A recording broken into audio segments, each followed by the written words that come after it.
Okay, so I discussed a couple weeks ago about asexual reproduction and how we could create a more peaceful society when people aren't dying and reproducing at the macro level, but they are dying and reproducing at the micro level, which is basically negentropy and entropy balanced out. So you will have entropy, but low level entropy, to be able to allow negentropy to be balanced correctly. Because remember, there's nothing, you don't want to be on either side. You don't want to be only on negentropy or only on entropy. You have to be able to know how to release the excess and retain and accumulate when needed, and there has to be a balance at all times.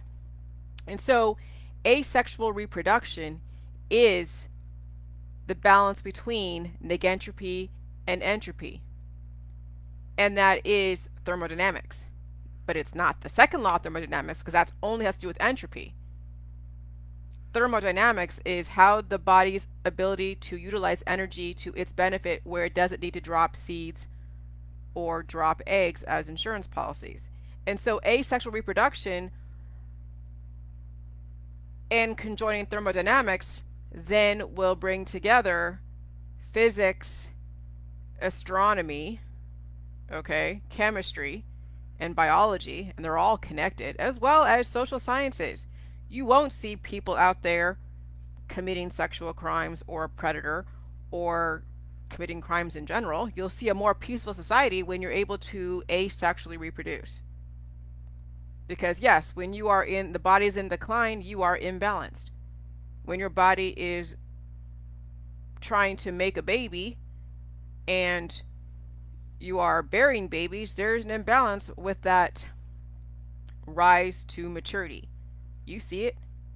Kids today, you know, why we have so many different generations of behaviors is because we keep trying to figure out the best method to rear a child. And I'll tell you what, it hasn't really helped.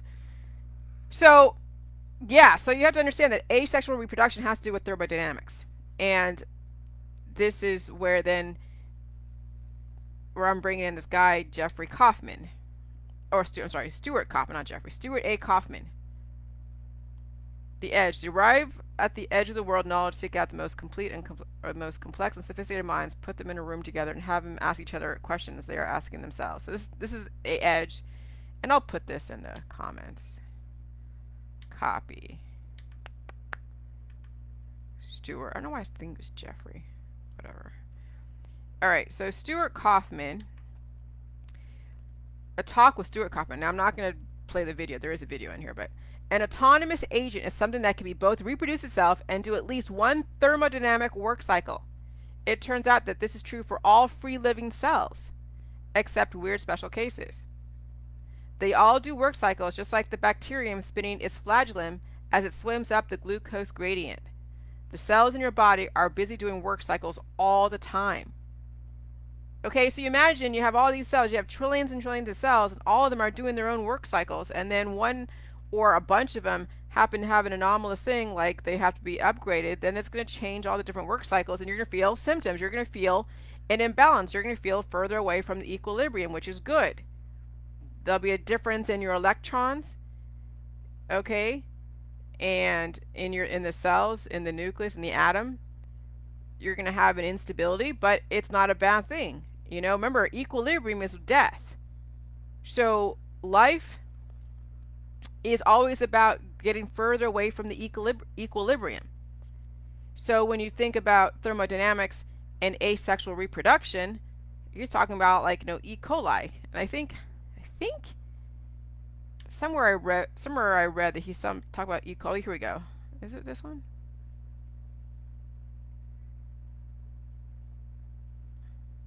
Well, yeah, E. coli.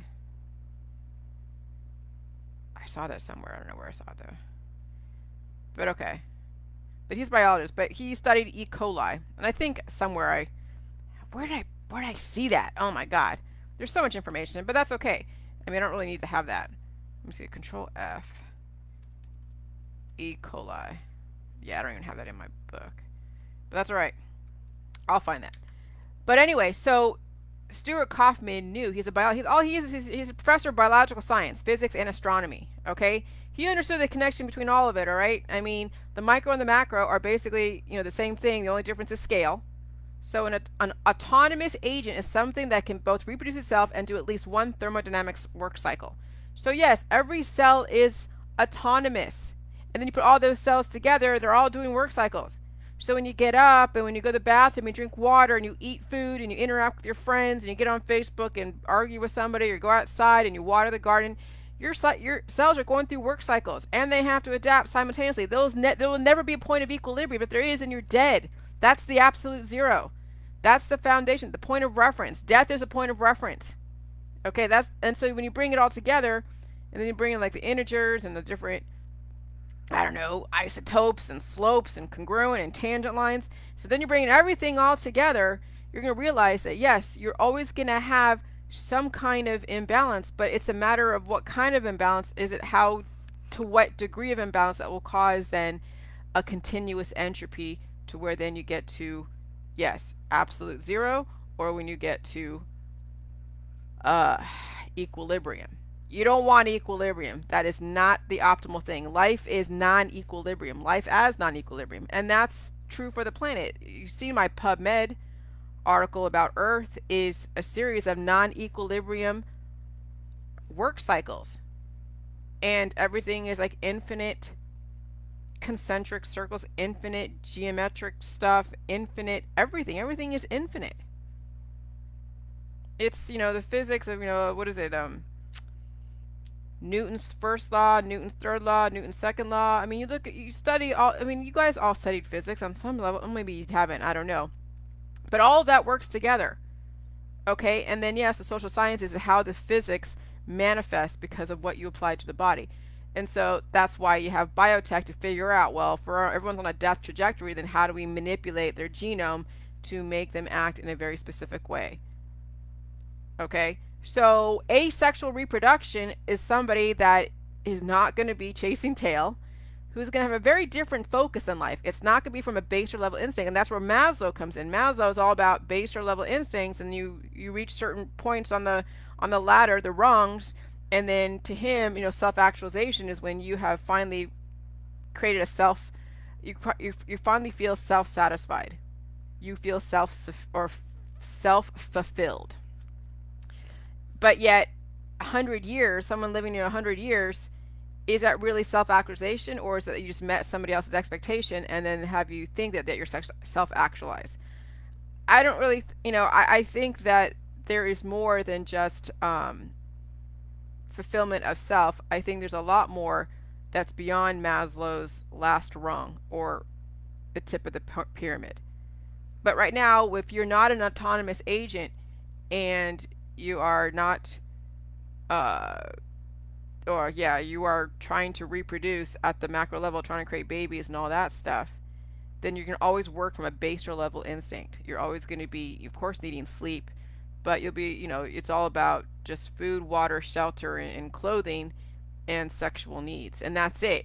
Yeah, you might have a few hobbies here and there, but mostly you'll be working from a baser level instinct. And I think humanity can evolve past the 4 or 5 rungs that Maslow has offered. I think that's really just a very small sliver of human potential is Maslow's ladder. So I don't even think Maslow's ladder would even be appropriate in my book, which I have in my book. I might take it out. Because I think that that's a very, very limited view of humanity.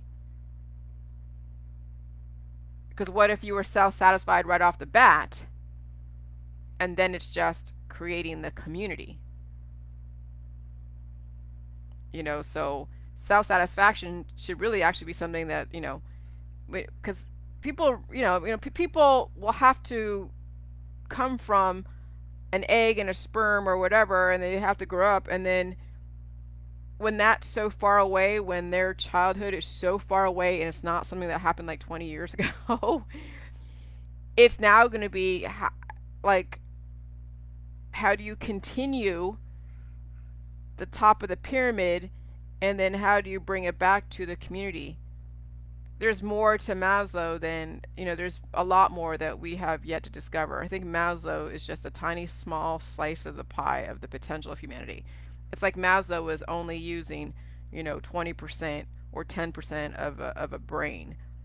There's a lot more potential, but, we're not living past 100 to even know what's beyond self-actualization. So, anyways, I got to look at how I'm going to use that self-actualization. What exactly am I trying to impart? That would actually have to have some kind of vision of a society that we haven't even experienced yet or invented. There is no model to work from because we've never even looked at indefinite life or what that would look like when everyone is asexual and they're an autonomous agent going through work cycles, reproducing, dying and reproducing at the micro level, but their macro level is intact. They're not aging or degrading or reproducing babies, and they're peaceful and they're in a working society. I mean, what would be a self-actualized person in a society that is just living and enjoying being on this earth, where they're not run by emotions and goals? Oh, I gotta go and accomplish this before I die. I have a bucket list. I mean, that's what runs our society, is your bucket list. Oh, before I die, I gotta go to Egypt. I gotta go to all the seven wonders of the world, and da da da, and I gotta have this, and I gotta have that, and that's a very limited thought process, a limited future, limited goal, and that's probably why psychology can only go to a certain point, because they're dealing with very limited potential with people. I mean, you could say the most self-actualized person could be like Ruth Bader Ginsburg, but what did she accomplish? Okay, manufactured revolutions. Okay, so yeah, women became a little bit more equal. Okay, whatever that means. They have the right to vote. Vote for what? Two choices that are given to you. Okay. I know it seems like, RBG is such a wonderful person, but, if we weren't dying and reproducing and keep reinventing the wheel, we wouldn't have these same problems of discrimination, of enslaving somebody else, of looking down upon somebody else, or having all the different isms that we have come to know. I mean, I just think that we manufacture all the drama and all the heroes and all the enemies. And what if we didn't have to manufacture heroes and enemies? Why do we need another hero? Why do we need another enemy? Why do we need another savior? We don't. What would it be like for humans to live on this earth without somebody telling them where to go, what to think, and what to do? See, and that's why it's so difficult to figure out what you'd shoot for in Maslow's ladder, because Maslow already has a predetermined end result. And if you make that, whatever that thing to aspire to be, oh, you're self-actualized, and if you don't make it, then it means you have issues. Well, why should that even apply at all to begin with? What would happen if you just were born in the right society where you're self-actualized as soon as you're able to speak? You weren't dealing with somebody else's idiosyncrasies, anomalies, all their baggage. When you're raised in a way to where you're able to fulfill your potential as soon as you are out of the gate, and so that way there's nothing to aspire to, you are it, and you are now a functioning member of society, productive, balanced, peaceful. And is that exciting? So maybe there needs to be like a very peaceful segment of society where they're like that, and then you have the imbalanced people who are now the source of entertainment. But would somebody that's balanced want someone else around to be the source of entertainment? Why would they need that? What? Well, I mean, right now I like to watch TV. I like to watch Netflix, and I like some of the drama is pretty intense. Okay, but that means that somebody has to be imbalanced and be suffering for me to. So is there even another? And that's the thing, is that at this point, I don't have the money to travel. But once you look at all the places right now, once you look at all the different beaches and all the different places, and once you've seen the world a thousand times, okay, well, then it's just, yeah, enjoying. And do you need to be entertained? Well, maybe artistic, yeah. As long as, the entertainment isn't coming from imbalances of somebody else's suffering, maybe that is the future, is that we can have entertainment and have things that we enjoy, but not at the expense of someone else's life. Not at the expense of their misery, not at the expense of their decline. And so maybe that's the kind of future that I'm looking for, is that we can have a functioning society where we aren't sacrificing other people for us to get ahead or to enjoy. So I gotta figure this out. I don't know. All right. Talk to you later. Bye.